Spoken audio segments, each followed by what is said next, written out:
So my brother just told me that. Jay, why are we laughing so much? We're starting to talk about Hamlet. Why are we laughing? This is not funny. Oh. I'm as scared as I could be to start talking about Hamlet. And why? Well, we're starting with jokes. You got to have fun. Jay, why did we agree in this episode to take on Hamlet? Who are we to be talking about Hamlet? I'm scared to death of this. Should we be doing this? Should we stop right now? No. No, I think we're good. Okay. We're angels. I'm humbled by the fact I'm with you, and I'm humbled by the fact that, well, I don't know if humble is the right word, but I have to keep in mind the fact that a disproportionate percentage of the original audience of this play in the early 17th century could not have signed their name. Wow.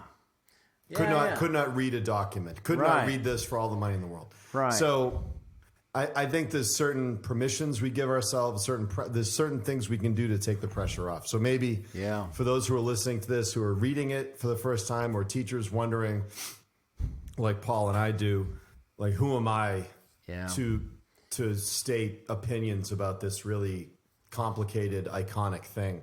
I know that might be worth talking about along the way. I'm sure it'll come up organically, but I do want to talk about that along the way, because I have this strong, overwhelming sense of the overwhelming nature of this play, and I don't want to just keep saying that over and over. I want to nail that down somehow, and it's and that's hard to do as well. Yeah. But it is overwhelming.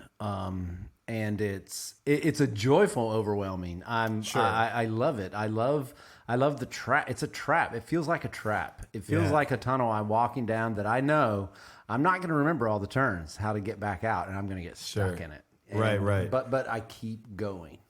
No, I think that's good. I have a poem if you want to start with a poem. Well, yeah, absolutely. We always start with a poem. What do you have? I was thinking of a poem by William Butler Yeats that I really like. It's not one of his really well-known poems.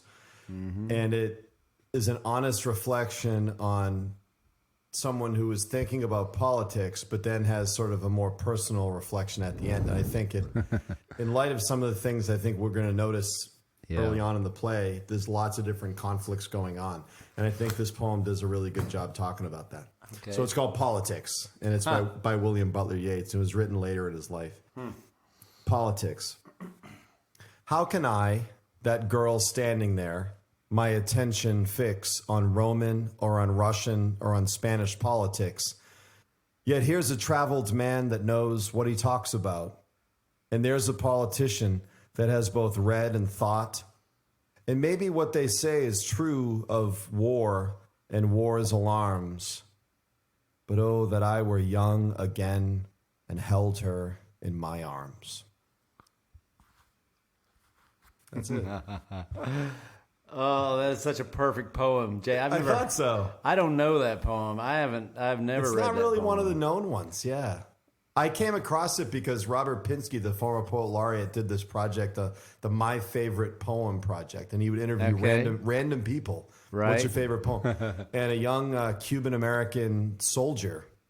Yeah. This was his favorite poem, and he talks about. You can YouTube it. It's actually pretty cool.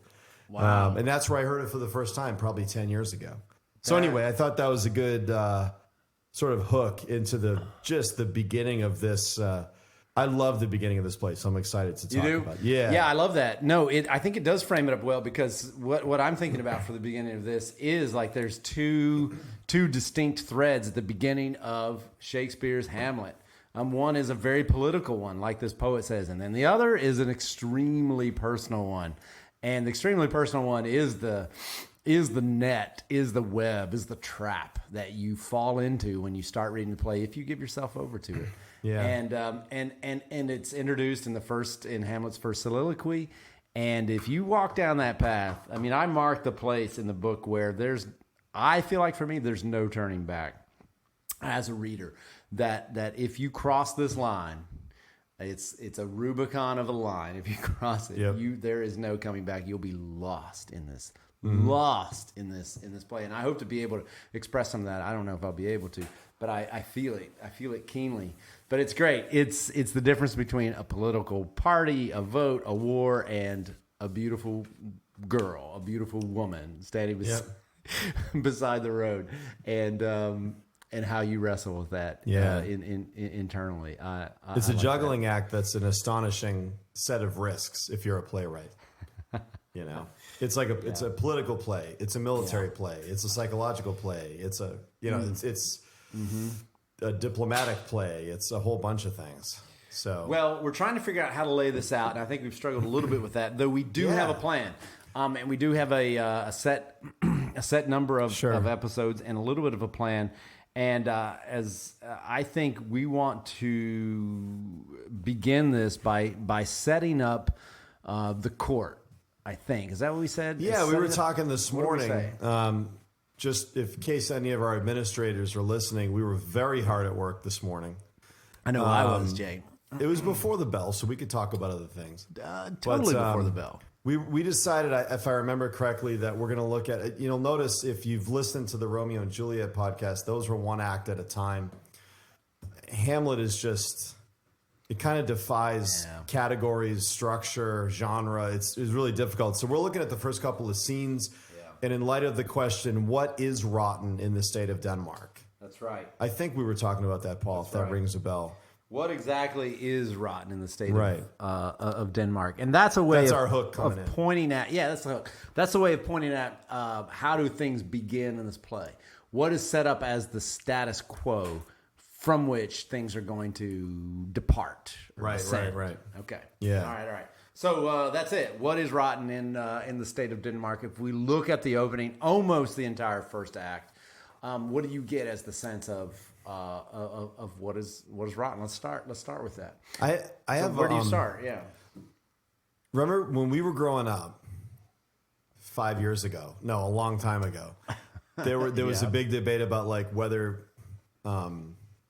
tapes. Remember tapes, Paul? Tapes should have like little warning labels. Yeah. All right. Yeah. So I have a little warning label for. I don't like warning labels. Okay. But I have a warning label for fellow teachers, and I'm saying this as someone who probably screwed this up a lot. Okay. So it's after screwing it up a lot that I'm able to say this. That it's easy to teach this play as if everybody knows the basic plot of it. Yeah. And the first two scenes provide a nice opportunity to experience the play in a fresh way. Okay. Like if we can almost pretend we're, as the teachers experiencing it for the first time with our kids. Yeah. So when we get to it, like my thoughts about the first two scenes when I was thinking about them, I'm trying to imagine I've never read the play before. Yeah. And it's something I've thought a lot about. Not that you and I have talked about this a lot, that the more I think about Hamlet, and the more I watch it, the more I read it, I feel like I have more questions and fewer answers. But that being said, I'm going to try to think about it as if I was experiencing it for the first time. And that, it's 1601 and I'm in the Globe Theater seeing it for the first time in a kind of visceral way. Yeah. Okay. Because here's the this is more like pedagogical version of me now, that I feel like I have to provide my students some resources to be confident in experiencing it, while at the same time not just telling them what happens in it. So that balance, that's the wrestling match in my head that happens. And when I talk even in this podcast, I'm going to try to act as if all of these scenes are new to me. Yeah. Which I know is maybe it's artificial because they're not, and I have to it's like a mental trickery thing. Yeah, but it is something you go through every time you teach it. It sounds like, and I'm trying to do that too. Like I'm trying to hear it, and you succeed to whatever degree you succeed, but I'm trying to hear it through my students' ears, and I'm trying to keep even the most fundamental question on the table, which is, should I be teaching this to them? Is this insane? Is this insane? Like forget this. Look at them. They're miserable. Why am I doing this? Like a question from that all the way up to, are they following basic sort of plot things? And I think that's essential. Just to pause on that for a second, to hear it again for the first time. That's what's so vital about being in the room with these people you're in the room with, and then listening closely and watching, turning on all of the sensors you have to try to gather as much info as you can on what is it like for them to be in front of this thing for the first time, Yep. and try to walk through and listen carefully and follow up on even what might sound like a really dumb question, because that dumb question might be an insight into Absolutely. like the experience of hearing this for the for the first time. Okay, no, I'm with you there. So that was just like that's good. a proviso, like a little thing I was thinking about. It was just really fun thinking about this for the last couple of days, but just thinking I'm really going to try to not be someone who's taught this 21 times. Yeah. Okay. 21 times. 21 times.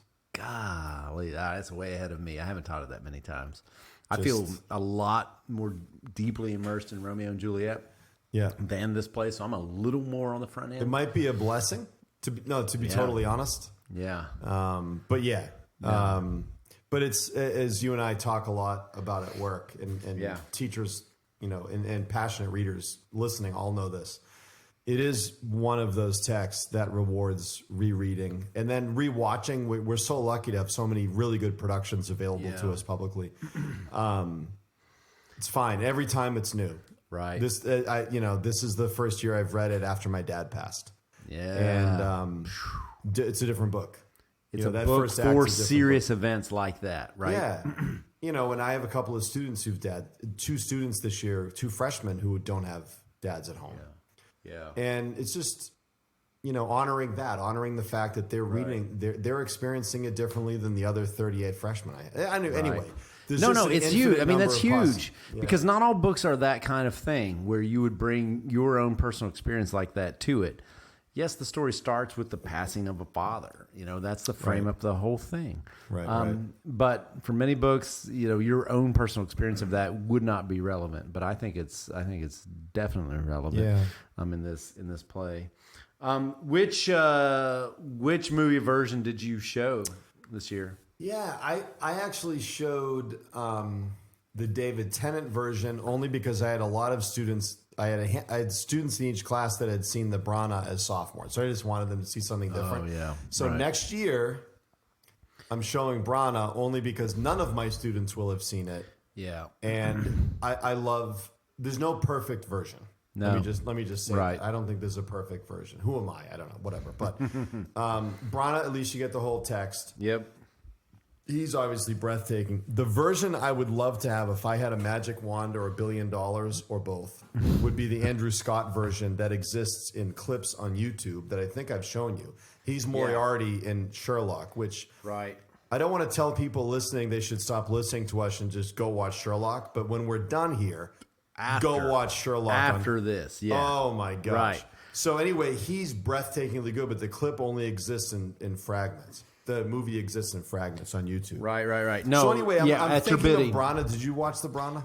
Yes. Yeah, I did. I showed the Brown How version. amazing, Paul. Yeah. Is he? I think it's strong. I think it's really strong. Yeah. I was reading so many of those scenes, like the pipe scene, one take. Yeah. Wow. Which That's is- right. He has which the is Charlie nuts. Rose interview where you can get Yeah. sort of the back. Right. Yeah. It's so good. Okay. But there's other. What I try to do is show enough. I usually do an acting project with Hamlet and a paper that goes with it. This year with Right. COVID, I didn't do that. Okay. There's a great production from, I think it's the Royal Shakespeare Company with. Geez, it's a black actor from England who's Hamlet, who's breathtakingly good. Yeah. What I tried to do this year more than I usually do is show. I don't want them to think, "Oh, David Tennant's Hamlet." Right, There's right. that danger of watching one production. Right. So I would always show like various with the iconic key scenes. God, which scene isn't that? But Yeah. with like soliloquies and the closet scene and the grave. Like I tried to show various iterations of them, just to show them the infinite creative possibilities. Right. But yeah. To have them get a sense of how directors make choices. Yeah, I think over it's scenes. liberating as a reader to know that no one agrees on any of this. Yeah. And I think that's it. Just folks listening, I think that's really great. That's Mm-hmm. you could either be like frustrated by that, right? Or Right. say, my reading is just as valid as scholar X, Y, or Z, and Yeah. that's fine Right. as long as it's rooted in the text and I've thought about it. So, Yeah, and there are scholars I like. I mean, I'd like to point out Maynard Mack. I hadn't heard of him until very recently, really, maybe just a few years ago. yeah, But Maynard Mack's reading, he has a book, Everybody's Shakespeare, which is fantastic. And so if you're looking for a source that's not Cliff Notey, not by a long shot, check out Maynard Mack on any book of his by Shakespeare. But his Everybody's Shakespeare, I'll check that out. I don't have that. Yeah, it's fantastic. There's a lot of great digital resources now too. I think it's Emma Smith, who teaches at Cambridge, has a podcast for every play. Wow. Where she just asks a question and answers it. And it's awesome. And there's just a lot. One of the challenges of if you're new teaching Hamlet is you can get inundated in secondary criticism. And some of that is okay. Some of the criticism is helpful. But, this is we're probably getting a bit derailed from Acts 1 and 2. But there are a lot of traps to fall into. And I just off the top of my head, I would just say, the number one job of a teacher with a group of kids, particularly with a play like this, is to be open to the fact that they might say things you're not expecting.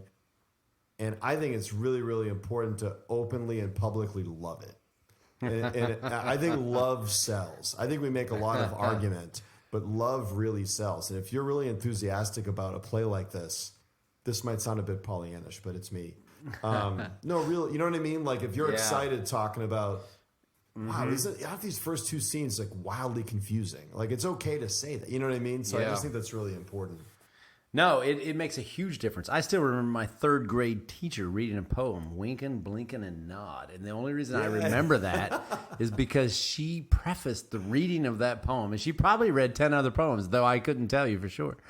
Because she prefaced that by explaining to us how this was her favorite poem and how it was a wonderful poem and how you should, speaking to me who was so ADD addled, it's a wonder I remember anything. I remember that I was even in third grade, that she loved it. And so her passion, I can still remember her face, talking about the poem before she read the thing, Right. And it makes an enormous difference. Right. And Hamlet has plenty in here for you to be excited about. Which why don't we get to then? Yeah. What is rotten in the state of Denmark? Where do you begin? Yeah. We're doing the essential but obvious too. We're doing that structure. Yeah. Okay. Sure. We don't have to. No, I hadn't thought of it that way. Oh, okay. Cool. I hadn't thought of that, though. That served Romeo and Juliet really well. No, we don't have to. I just have a couple of things to say. You probably have. Let's just say what we have to say and have a conversation. That's great. Yeah, let's go with that. So I want to set up the sort of the status quo, I guess, actually. Not to be too analytical about this, but when it opens, what is set up as the given, as the world in which Hamlet finds himself, and I think he finds himself stuck in it, and this happens in Act 1. I think it's significant. He doesn't leave, like Laertes leaves. I think it's a significant thing that Hamlet does not leave. He might have left.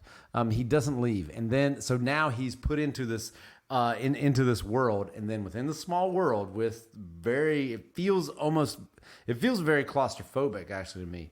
In this world that he's stuck in and can't get out of. Even though he leaves, he comes back like a magnet back into this world and dies in this world. So the world that is set up at the beginning is definitive of the rest of the play, even as he departs from it or descends from it. So what is this world that Hamlet that the play opens up into, and that we're searching, I think, for original question: what is the rot in it? And I think there's an opening status of this play that you get a sense that there is something broken at the beginning. So where does that begin? Jay, does it begin all the way at the beginning? Yeah, I'm going to posit that, again, I'm going to pretend that I know nothing, which, if you ask my wife, usually is relatively easy for me. It's a dependable place to start. Yeah, that's right. I'm a blank slate with feet, usually. But no, this is just something I've thought a lot about. So it feels to me, I was thinking this really for the first time earlier this morning, that it feels to me that if I'm sitting in a theater never knowing nothing about this play, that the first couple of scenes present a world that in a lot of ways is anything but rotten. In other words, guards are protecting the Danish castle at Elsinore. And even when there's a problem, they bring it to the prince. Right. The new king is a really good politician. He's a really good diplomat. He's not a warmonger. He seems to have very patient, thoughtful control over the court. Right. And that, if I can put a bold thought out there, that the rottenness of the play, if the play was 2 scenes long, the rottenness almost seems to be Hamlet himself. Like frustrations that he can't kill himself, that the canon fixes canon, everlasting fixes canon against self-slaughter. He can't deal with his father's recent death and his mother's marriage to his uncle, which, to be honest, is the perfect political move, something he doesn't seem to see. A big thing that a lot of writers talk about, a lot of scholars talk about, but you don't have to be a scholar to realize it, is he does have a problem with female sexuality, particularly his mother's.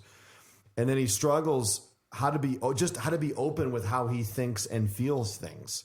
So it seems like Hamlet is totally fascinating, totally brilliant, totally internally endlessly conflicted, and he dominates every room he's in. But in the first 2 scenes, he's the one with the problems, to be honest. That, the something rotten is said when they're trying to figure out what the ghost means. But I don't know, like looking superficially at the first 2 scenes, where else are the problems other in Hamlet's head? Well, let's lay him out. I don't know what his problems are with female sexuality, as you mentioned. I mean, we have to dig into that. And there is something there. I don't know what that might be. But at the beginning, there seems to be none of that yet. What there seems to me to be that resonates, as you just said, is one, a political circumstance. And Claudius seems up to it. He seems ready for prime time. He's ready to go on the nightly news and give the State of the Union address. Yeah, right. And to direct things. He knows what's going on, right? We know that our former king, stole some lands, and that there's an effort being mounted now to get them back. We have moves and actually kind of smart moves to go around Fortinbras and to go to his uncle and to let him know exactly what's going on and really try to get his uncle to take care of this this thing. So that's nice. That works. And then directly address what's upset in the world, which is Hamlet, who's still walking around in his funeral outfit. Right. And so he addresses that directly. So those 2 things are great and direct and objective and open, and I think begin to set the status quo. Even the queen is on board with this, and she chides Hamlet in exactly the same way. Don't you know that men die? That the history is the story of the death of fathers. Your father died, his father died, and his father died. Right. That is the story of stories. Why are you still mourning? Why do you still have this outward appearance of mourning? And if we just stop there, then I think there's only one other thing I have to say that enters in, and there's one little gap in this tight little box that Claudius, to his credit, has built, which is a box that he controls of the future of their kingdom, that he's going to control, the future of Denmark as its king. There's one little glitch in it, and it's this super weird thing, which is some guards saw a ghost last night. Okay. Right. Some guards saw a ghost last night. I love this. And Hamlet's friend Horatio happened to be out there. I'm not even sure why he's out there. He's not a soldier. Anyway, he's out there. It's very, very functional that he's out there. But he is. And he's rational, supremely reasonable, and doesn't believe that that there are any ghosts, or that any ghosts showed up, or if there were, that it was Hamlet, King Hamlet. Absolutely not. And yet he sees it, right? He sees it. It comes. It won't speak to him. He's a scholar, right? The soldiers say it. Thou art a scholar. You speak to it. Yeah. You've been to college. You know how to talk to ghosts, right? You had that class? Yeah. Do that. Go. What is it they taught you? We're just, soldiers. We don't know. And Horatio is like, yeah, that's not a class I'm taking. I'm going to talk. But he knows the next move. He says, I swear my life on it, that ghost will speak to Hamlet. That ghost will speak to Hamlet. So we will talk to him and draw him out here. Okay, so if it weren't for the ghost sighting, Right. which is not just some guards who spend all night outside, they might start to see anything. We have Horatio who confirms it. Yeah. Then this would be a very tight box, that Hamlet would be living in. But there's one, and it's almost like, I think it's pitched as a ray of hope almost, that there's some break in this tightly drawn sort of circle that he's living in, where history's just going to move forward, and no one's going to talk about the fact that his dad just died under really, really questionable circumstances. Right. That's good. Yeah. Right. I have something. You finished, but I have I think that directly connects. It seems like before we even meet Hamlet, the brilliance. I mean, again, I like to talk to my students about the fact that, like all entertainers, Shakespeare's job was to keep bums in seats. Like they don't have to stay there. Yep. And you'll notice the beginning of his plays, his great plays, are so good.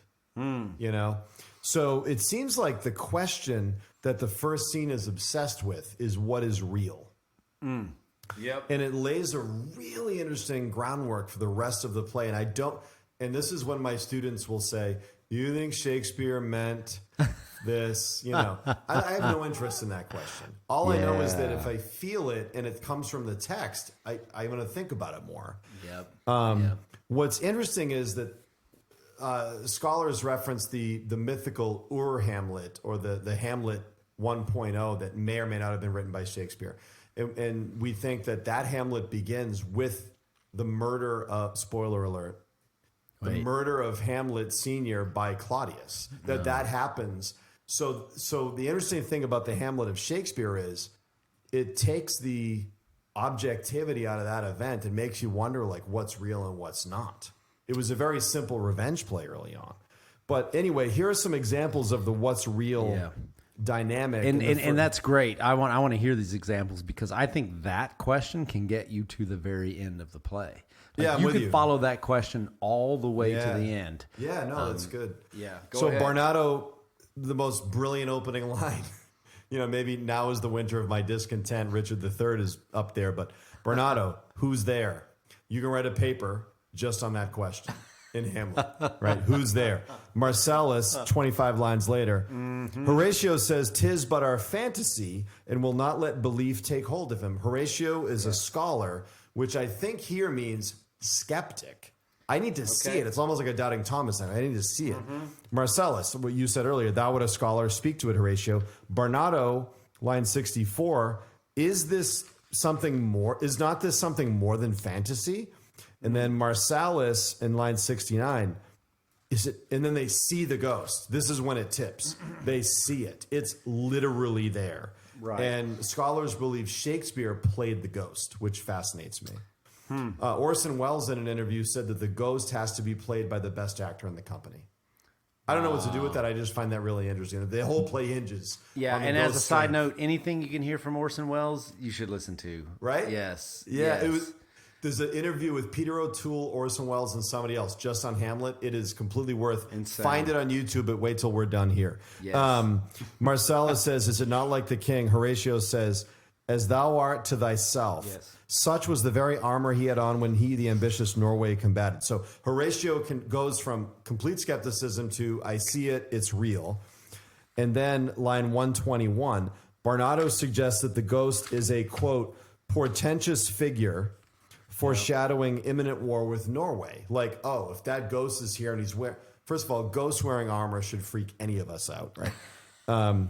This is what I tell my students. I'm educating the whole person here. Run away from ghosts wearing armor. What's going on? Horatio's response is, the ghost is a mote or a speck to trouble the mind's eye. Kind of a little subtle biblical allusion there. That's A plank in the eye. That's right. And then he connects these signs to foreshadowing in Denmark, to classic signs of foreshadowing, namely the signs that Julius Caesar's death was foreshadowed. Yes. So he goes into scholar mode. This is like the thing that I studied in school. Right. Right? Yeah, that's I right. have It's Suetonius's Lives of the 12 Caesars, or it's yeah. Plutarch's Lives of I've the Great. translated this. Yeah. No, I know these stories. And then line 164, Horatio riffs on the crowing of the cock, and he seems to have moved from skepticism to now he's quoting superstition. Yep. Right? Which is interesting. He's moved really quickly. And in line 180, lastly, Marcellus offers his reflection about the bird of dawning singing every Christmas, and that all evil is dispelled that day because, quote, so hallowed is the time. Right. And Horatio says, and I don't know what to do with this, so I have heard and do in part believe it. Yeah. So I just think, so this scene's largely a scene about belief and how these men come to believe things. And some default to superstition and religion. Others are like Doubting Thomas, like Horatio, need to see things for themselves. But Horatio's kind of quirky here. We learn that he's Hamlet's closest friend. Yeah. And I never noticed this until today. And I told you I've taught it 21 times. I've never noticed it until today. What is it? Horatio uses the phrase mind's eye, or the imagination, which Hamlet uses at the end of the next scene. Where is that? In the scene, line 124, in Act 1, Scene 1. And at the end of Act 1, Scene 2, Hamlet says, I see my father. And they go, where? Like they're taking him literally. He said, in my mind's eye. Yeah. So I'm thinking, wow, we all know, you and I have teenage kids, who their friends are affects how they talk. Yes. And I wrote in my notes, and I'm guessing Hamlet infected Horatio with his speech patterns, because who wouldn't be infected by Hamlet, right? Right. I just found that really cool, you know, as long as you have a loose definition of cool. But that first scene is like a tour of the various ways we can believe things. And it has to do with a ghost, which is not an automatic thing to believe in. Even in this time, because, you know, we know where does Hamlet go to college? Wittenberg, which is a modern university full of reformation and new ways of thinking. Oh, right. I don't want to get too much in the weeds of that, but like, we don't know. He knows we know Horatio is his really good friend and a student. Like, there's a really good chance that's where he went. Right. So I don't know. I find that all wicked interesting, that it's actually a group of people trying to figure out what's true. Well, I think you can go back even further. I totally agree with what you said, but I think, and I'll say this because you said this to me one day, I don't know, I think it was last year even, and I don't know if this was, I don't know, something you observed or something you had read or whatever, I don't know, but I'll just say it. I mean, in the first lines, line 1, 2, 2, line 2, Francisco, you're talking about line 1, who's there? How about the line after? Nay, answer me. Stand and unfold yourself. Okay, we're done. We're done. That's the whole play. We could say we go for drinks. Yeah. Save the actors' voices. Right? Stand and unfold yourself, because you could ask that of several characters. Obviously, you want to ask that of Hamlet, and he doesn't do it all the way to the end. I mean, I can't get over this thing of, and this is another spoiler alert, Hamlet dies at the end. No. Yes. Well, you know what? He's back next year. Oh, so he's that's dead good. now because it's the summer almost. We don't need him. You and I know wintertime next year. He'll be back in the fall. He'll be back in the winter. Him and Beowulf. But you know, when he dies, he's like desperate to be remembered. Tell my story, right? He sounds like his father, the ghost, who says, remember me, remember. Yeah. You know, and Hamlet at the very end of the play, as he's dying, tell my story, stay alive. Horatio, don't kill yourself. Don't be like that great Roman you imagine yourself to be. Instead, stay alive and tell my story. Well, what story, Hamlet? What are you talking about? Do you imagine playing that out, Horatio? What story is Horatio going to tell? Because, you know, who does not stand and unfold himself? It's Hamlet. It's Hamlet. It's like, okay, yeah, no, I'll stay alive. Unless you're in his head and you can hear his soliloquies, which sadly, because they're soliloquies, Horatio's not there. Yeah, no, he's not. So he's not there. Unfortunately. And we're there, and I don't feel like I'm in any better position. That's true. You know, having heard the soliloquy. But that opens up, and I think that is one break in a very tight box that Hamlet finds himself and operates in, and he's happy to do. He says if he had the space of a nutshell, right, he'd be a king of a whatever he Yep. says. I can't remember the quote. So it's not too small for him, but there's one opening, and that is this ghost. We have a college boy, rational man who sizes it up and says, "Yeah, no, it's a ghost." There it is, which is important. I think it's important because that question that you mentioned, what is real and what isn't, persists through the entire play. Yeah. And you'll find yourself very quickly asking, was there a ghost? So it's nice to have something objective if you can get it. And there's very little that you can get. Right. That's one. The real problem is not really the question of whether the ghost exists. I don't think. The play asks you to believe that the ghost exists, and invites you to do that. Confirms it as much as just about anything can be confirmed. What you can't confirm as much is what the ghost says to Hamlet. Because who hears what the ghost says to Hamlet? Right. Just Hamlet. That's it. And it drives you in the direction that the rest of the play drives you, which is into Hamlet's psyche. Right. That is alternately a place you can enjoy being and a place you want to get out of fast. Right. So there is a ghost.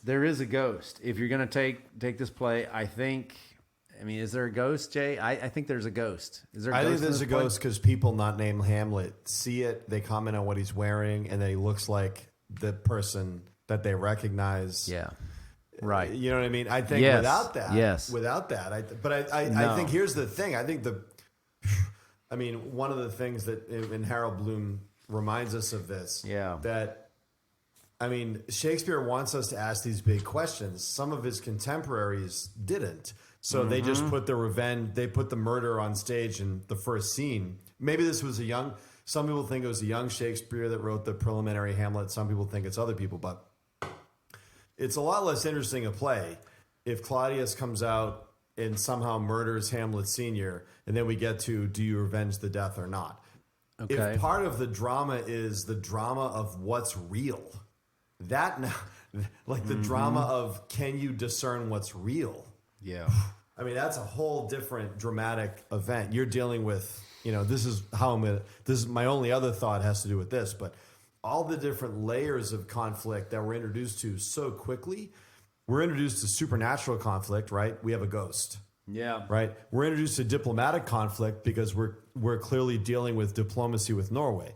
We're dealing with internal political conflict, a king managing the affairs of his kingdom. We're dealing with familial conflict. How do we get the emo kid dressed in goth clothes to just play? How often have we said to our kids, your grandmother's coming over, just be quiet and sit at dinner and she's just going to talk to you and you just have to do it. Right. This is a really different version of that. And then we get the internal, incredible layered mess of Hamlet's heart and mind. All of these things bounce off each other. They don't exist sort of in isolation. Hamlet comments constantly on familial conflict, political conflict, diplomatic conflict, supernatural. So all these things play with each other. So if you're in a theater and you're seeing a legit, good production of Hamlet and you're not engaged, I actually think there's something wrong with you. Within the first two seasons. We're not supposed to in the 21st century judge people. No, I'm judging you. That's totally I'm judging you. As long as you don't feel the pressure that, oh my God, I don't know what my thesis paper is going to look like. Here, the one thing I want to say to teachers, particularly teachers, maybe students too, particularly teachers. Yeah. I think the worst thing you can do with a play like Hamlet is to give the impression that you're going to ask people to make sense of it. So I think when you come to this, Paul and I shared our conflicts and tensions and legit worries in teaching something this complicated to first-time readers. So I think one of the gifts we can give first-time readers is to, in the first couple of acts, is to not try to encourage them to think, my God, I don't know what my thesis is going to be. Well, you're not gonna. There's no way you're gonna. Yeah. And it's not supposed to be that 12 pages in. It's supposed to be an interesting mess that you don't want to leave your seat for. Right. But that's the initial thing and I feel like I bear the same burden that maybe Shakespeare bore, which is to keep them in their seats, and which I want desperately. They're not actually paying me, I guess, but as they were paying Shakespeare. But I want them to stay in their seats deeply, and so I want this opening to be strong enough to make. I teach it to seniors, to make seniors dig in. Even though in about 2 hours is going to be a lacrosse game, and they're not really thinking about this. They're tempted enormously. Not to think about this. So I love the challenge and I love the daring of taking a play that is so rational and is so deep, psychologically deep, that play opens with a ghost. That is so daring. I can't get over that, actually. A ghost that no one agrees about. No one agrees on what the hell it is or what it means. So it's a ghost and then confusion in the response towards the ghost. Right. But ultimately, if we take Hamlet as our guide, enormous excitement about the ghost when Hamlet when he hears the story of the ghost, when they tell him, the guards and Horatio tell him, he's nuts about it. Yeah, I mean he's nuts about it. It almost reminded me of the early scenes. Like if you take this as a, I was thinking of this in parallel to Romeo and Juliet, which we just got done talking about. It's if there is love at first sight in this in this play, who does Hamlet fall in love with at first sight? It is the idea of this ghost or the ghost itself. Sure. He is so infinitely interested in this ghost and in his father. I find his relationship with Ophelia entirely loveless, even though at the end of the play he protests, his brains out, jumps down into the grave to protest. But speaking of protesting too much, he protests way too much, such that I don't believe him. Don't you find that one of the things I found that one of the things that helps, I just, and again, I keep going back to this. If you're a student reading this, but particularly if you're a teacher reading this can and I taught it this way badly for a long time. This could so easily be a museum piece. This is Hamlet. How do you mean? Hamlet, Prince of Denmark. Worship him, right? He speaks these brilliant soliloquies. He's the most brilliant character in the history of literature. Yeah. No. You know what else he is? He's a kid. Yeah. With significant problems. Problems that, despite the fact he speaks in brilliant, psychologically deep blank verse, resembles the problems of many of our students. And I'm not saying I reduce the reading of Hamlet merely to reader response. But if reader response brings my students to Hamlet, then they're with Hamlet. Yes. So in other words, the students that I've taught that have said, geez, I lost my dad years ago. I'd love to be able to talk with him again. That human thing. Or my mother got remarried a few years ago and I don't love my stepdad. Or, or something so simple. And I think probably every kid, justifiably or not, could say this, every teenager. My parents want things for me that are different than the things that I want for me. In other words, stay with us in Denmark and don't go to Wittenberg, right? That, so none of my students, maybe I'll wait till next year, but none of my students are Danish princes. I'm hopeful, going forward. Right. So the externals are obviously very different. The speech patterns are different, but I just think I don't want to oversimplify. There's always that tendency that I have to, in such a dramatic effort to have the kids connect, to oversimplify. And you can't oversimplify Hamlet. That's a terrible thing to do. But the fact of the matter is, his problems are human problems. He's not an angel. He's not a god. No, far from it. He's a Danish kid who relatively early on in the play has his father taken from him. He would argue his mother taken from him. Relatively soon, his best friends taken from him, and the love of his life taken from him. What are you supposed to do? Yes. You know what I mean? Yeah. So I just think if we approach it as not a museum piece, approach it as much as we can authentically and for the first time every time. Mm-hmm. He's just a really infinitely interesting, dramatic presence that also resembles real people. Yeah. That we know. And this point of entry for me, and I don't, again, like you, I don't want to simplify. At the same time, I want to draw my students into this. One point of entry may be, and you mentioned it already, but I want to say the line, which is the actual place that represents the opening for me, and that's Act 1, Scene 2, line 79 and 80. when the queen says, before that, line 70, "Good Hamlet, cast thy nighted color off, and let thine eye look like a friend on Denmark. Do not forever with thy veiled eyes seek for thy noble father in the dust. Thou knowest his common, all that lives must die, passing through nature to eternity. Ay, madam, 'tis common. If it be, why seems it so particular with you? How come you're so stuck on this one death?"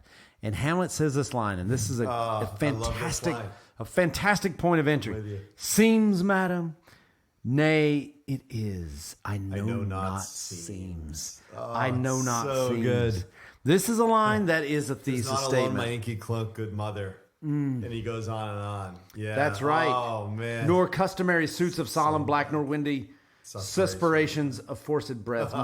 No, nor the fruitful river of the eye, nor the dejected behavior of the visage, together with all forms, moods, shapes of grief that can denote me truly. These indeed seem, for they are actions that a man might play. But I, and there's a big box around this in my text. Yeah. But I have that within which passions show.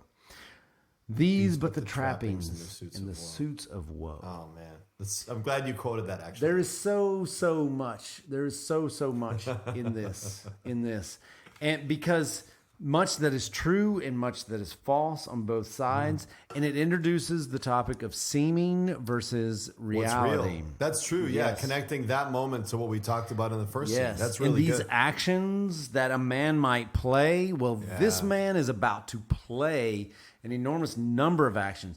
Immediately, I'm struck by this. Immediately after Hamlet sees his father, the ghost, and has the whole traumatic interaction with him, he grabs, is it 2 or 3 times, he makes the soldiers and Horatio swear, and even the ghost joins in, swear to not tell anyone what happens, because, and he knows this, it happens immediately, instinctively. He knows he's going to start lying. He's going to start playing, right? For these actions are that a man might play. Seeming, I know not seeming.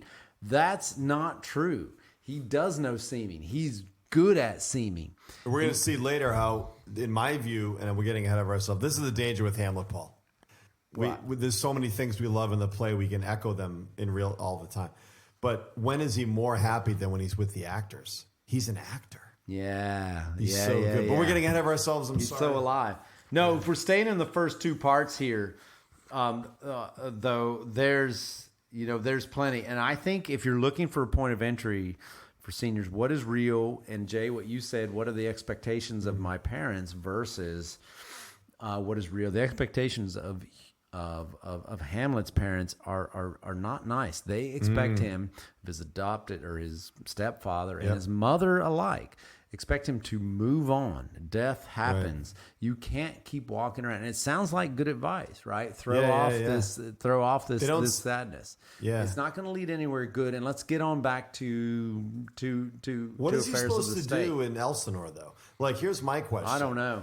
I think it's the Godfather, keep your friends close and your enemies closer. I think Claudius knows. Yeah.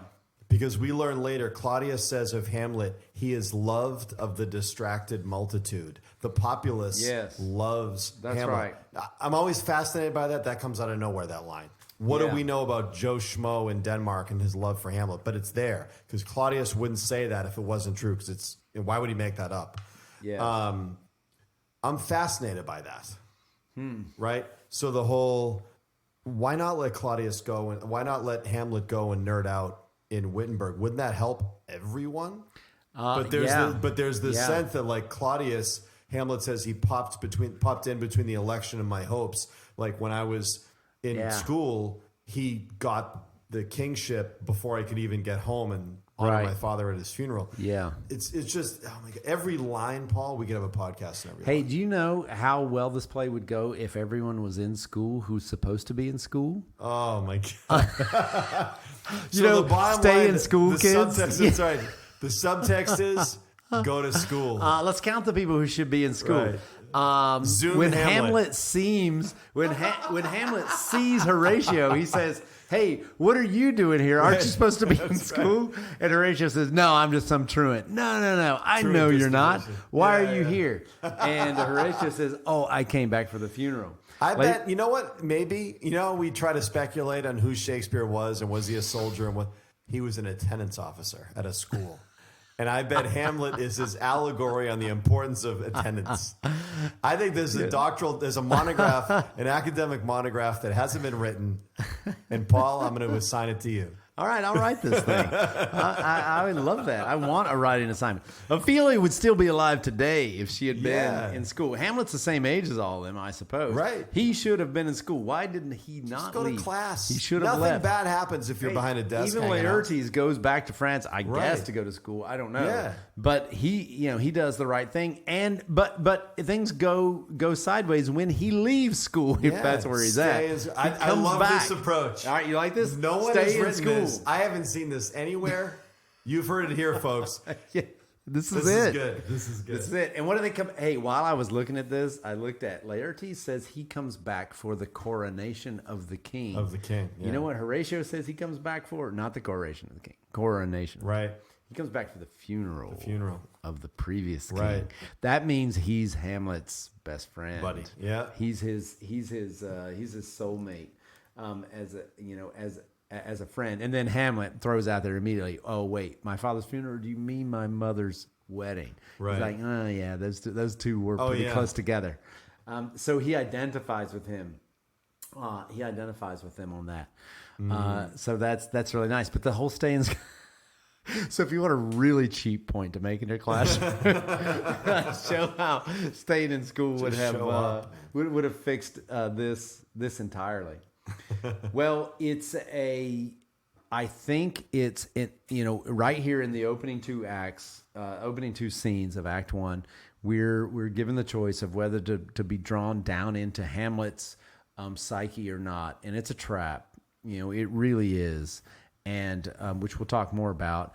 But he gets all the people who are present to swear that they will, and this is something you could almost perform in class. Get everyone to lay hands on something and swear that they will go with you down this path. Swear, just follow me. I promise. It'll be a psychic adventure. Right. Hamlet does that, and even the ghost speaks up and says, swear on my sword, and then they change position. Swear again on my sword. It's a whole other thing. And Hamlet curses his damned fate that he's cursed, and that he was born to set things right. Right? He says, time is out of joint. And cursed am I to. That is, I take that to mean that the father died before the son.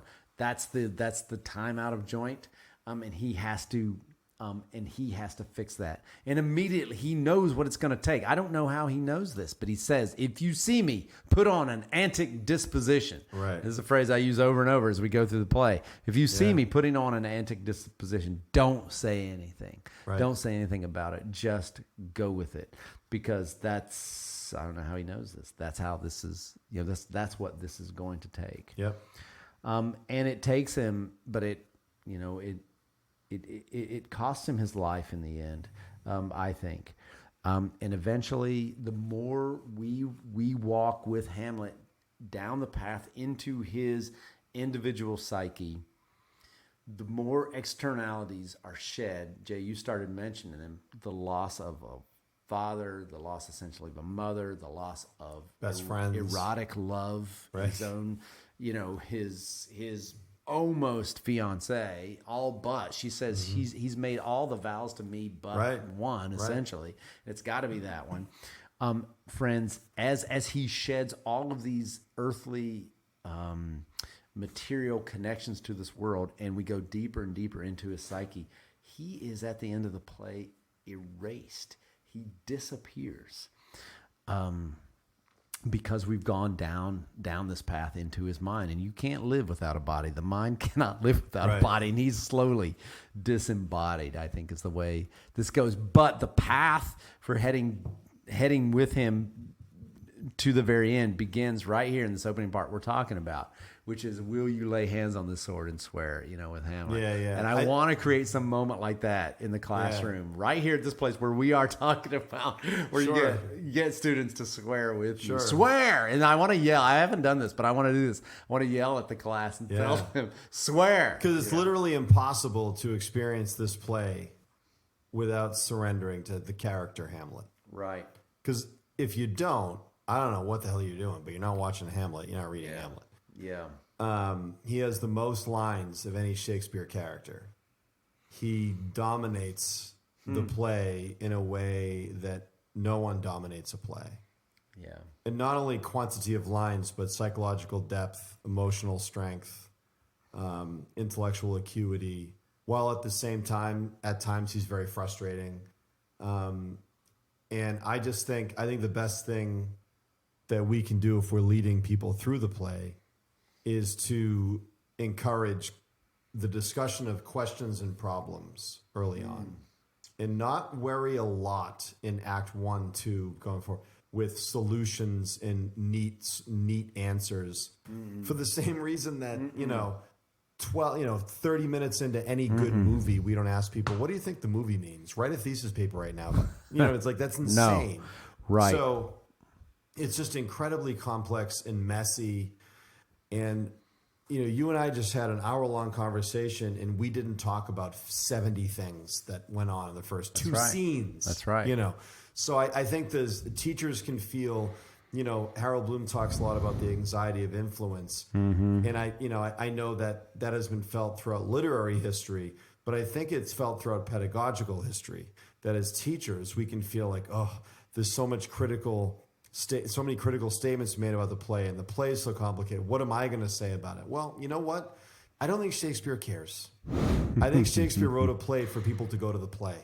Yeah. And to engage, honestly with it. Right. And I think we need to give ourselves permission to not know everything. Yes. And it's okay. That's right. And it's okay not to know everything. And to give yourself over to it. Give yourself, whatever it takes to give yourself over to the play. Fall into it fully. Yeah. Walk with Hamlet down the path when his mother says, people die. What else is there? And he says, oh, no, madam. And I'm glad she's not a therapist. Let's just be clear. Yes. There is woe that he has. There is some sense.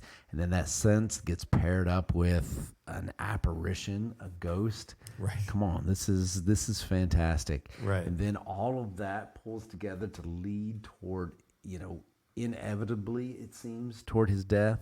I got a line, Jay, you open with this, with poems, but I got this. I couldn't help thinking of a line from Tennyson's Ulysses, because I thought of this, that by the end of the play, Hamlet is unfit for this world.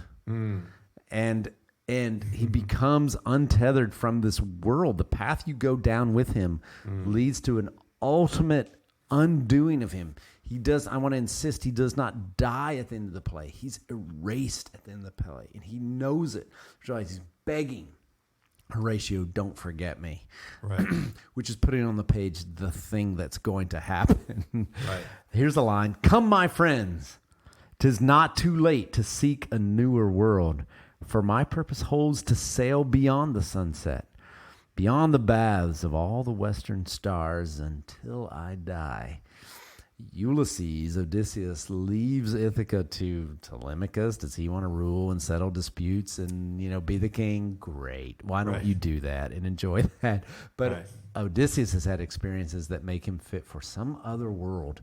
And I think Hamlet is a very similar character. But it starts, and I want to emphasize this, and it's worth looking for even in these opening we've really essentially only talked about two scenes within Act 1. Look for it. The line that you cross in these opening scenes, back from which you cannot come. And they're here. They're here. No, that's good. I think the next time we're going to talk about ghosts again, but it's going to be the ghost Hamlet business. Yeah. Maybe. And we'll see. We'll see what happens next. But no, I'm glad we're taking our time with Hamlet. It's worth it. it's just built differently than other plays, Yeah. and we need to. So it's good is. that we're doing a deep dive. It is, and I don't want to go act by act, and I want to do something we haven't done, which is look at some soliloquies, go line by line, not going in a whole act, but let's look at some writing really closely, and then hopefully here at the end we'll have some special guests in too. We have some people in mind I know who have a really strange kind of expertise in this play, and so look for that. I'm looking forward to getting those alternate voices. In. Absolutely. Well, Jay, hey, it's great to get back with you. It's been a little while, but I'm glad to be back at this. And Hamlet episode 1, feel good about it already? Yeah, feeling good. I'm looking forward to more. All right. Hey, see you next time. Thanks, Paul. Yeah.